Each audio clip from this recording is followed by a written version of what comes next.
If you're reading this, I want to apologize in advance.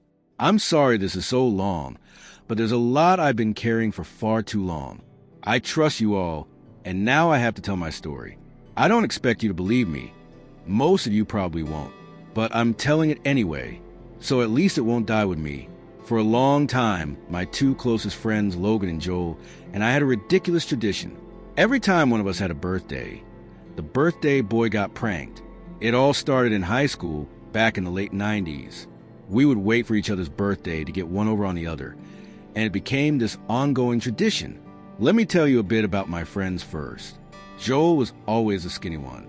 No matter how much junk he ate, he could never seem to gain a pound. He was always a little underweight, usually wearing t-shirts and jeans, and if it was cold, a hoodie. If it was warm, he wore shorts. His shaggy blonde hair would often fall over his face, and no matter how hard he tried, he could never grow facial hair. Believe me, he tried. Joel was that naive type, but in the best possible way. He was endearing, and even though he didn't always get it, you couldn't help but love him. Welcome to Room 13, where every story hides a secret, a place the unknown comes to life, and the eerie is all too real. Here, we uncover the chilling tales that lurk in the shadows. Logan, on the other hand, was a complete opposite. He was athletic, outgoing, and always had a way with people. He was at least a foot taller than Joel and me, with buzzed black hair and thick eyebrows. His Mediterranean roots were clear as appearance, but it was his personality that really shone through. Logan could talk his way out of anything, and always seemed to have the right words for any situation. He had a magnetic charm. He always said it was his award-winning smile. As for me, well, you can just call me Edward. I was a quieter one in the group, but when we all came together, the dynamic worked. The tradition started when Joel and I decided to prank Logan for his birthday one summer. We showed up at his house before he even woke up, giggling as we set up the pranks. Highlights included plastic wrap over the toilet seat, red Kool-Aid powder in the shower head, and replacing his face soap with school glue. It was a disaster for Logan, but it was hilarious for us. Of course, Logan swore revenge right away. He wasn't going to let it slide. I thought for sure he'd prank me next on my birthday, which was in mid-October. I prepared myself for it, waiting for the inevitable. But to my surprise, nothing happened. I thought I'd gotten off easy, but I should have known better.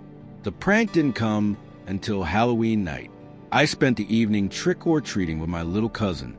He was dressed as a Secret Service agent, complete with a little black suit, aviator sunglasses, and a plastic pistol in a holster. By the end of the night, I was exhausted. Chasing around a 9-year-old and making sure he didn't get run over was harder than I thought. I finally made it back home and stumbled into my room, ready to pass out. But as soon as I opened the door, a blaring siren assaulted my ears, triggering my fight-or-flight response. My body reacted before my brain could even process what was happening. I bolted in the opposite direction, slamming my shoulder into the door frame. Once I gathered myself, I realized the noise was coming from inside my room. When I checked behind the door, I found an air horn duct taped to the wall, perfectly positioned to go off as soon as the door opened.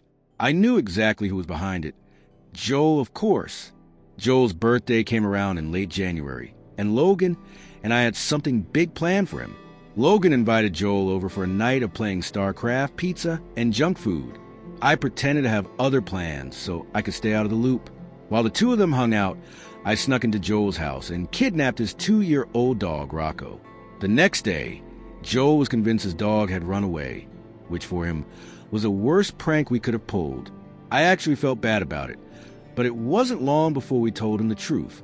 He didn't speak to either of us for a week after that. And so, the tradition continued. Years passed, and the pranks went on. It was always a ridiculous cycle, but it worked for us. That is, until one year when things went terribly wrong. Logan and I ran into each other at a party after a couple of years of not seeing each other. We caught up, reminisced about the old pranks. It wasn't long before we hatched a new plan to prank Joel. The first part of the plan involved inviting him to Logan's grandfather's cabin for the weekend. It was a few hours outside of town, deep in the woods by a lake. When Joel found out his birthday was around the corner, he immediately suspected foul play. But we convinced him that we were too grown up for pranks now. The weekend at the cabin turned out to be amazing.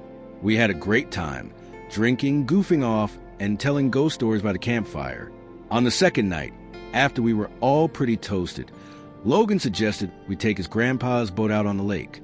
We were all familiar with the lake, having fished there together for years. It was cold, but not too cold to be out there. I paddled us out to the center of the lake, and we fumbled with the tackle box, laughing and joking around. Suddenly, Logan shouted at me, "Hey, be more careful." Blood ran down his finger. Apparently, I'd slashed him with the hook. We started wrestling, and in the chaos, Logan lost his balance and fell overboard. He sank instantly. Joel and I panicked. We shone our flashlights across the dark water, but Logan didn't surface. There were bubbles, but no thrashing, no signs of him coming back up. It was too dark to see anything. I couldn't understand it. Logan was a great swimmer. We searched for him desperately, but he was nowhere to be found. As we were searching, I started to feel guilty. I remember back in high school when Joel had thought his dog had run away because of one of our pranks. The feeling of regret hit me hard. We should have been more careful. We eventually made our way to a small island in the middle of the lake called Fidget's Bar and tried to regroup. But when we got to the island, Logan still wasn't there. We called out to him, but there was no response.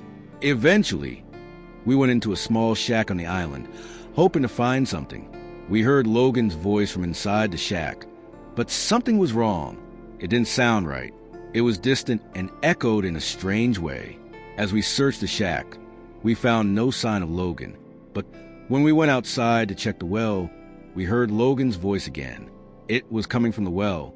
We shouted down to him, but his voice was distorted, almost like he was singing. Something felt off. We had no idea how he could be down there when we were so sure he had fallen into the lake. Eventually, we realized Logan was dead when he hit the water. His body was found a week later. The police said he had hit his head on a rock, and by the time he hit the water, he was already gone. But that's the part that haunts me. If Logan was dead when he hit the water, who were we talking to in the woods? Whose voice was that? I know you probably won't believe me, but it's the truth. I didn't want to believe it either, but now I know. Something was wrong that night, and now you can decide for yourself. Hey, the stories aren't over yet, but consider subscribing and leaving a like. With a simple tap on the screen, you help our work a lot. Now, without further ado, let's move on to the next story.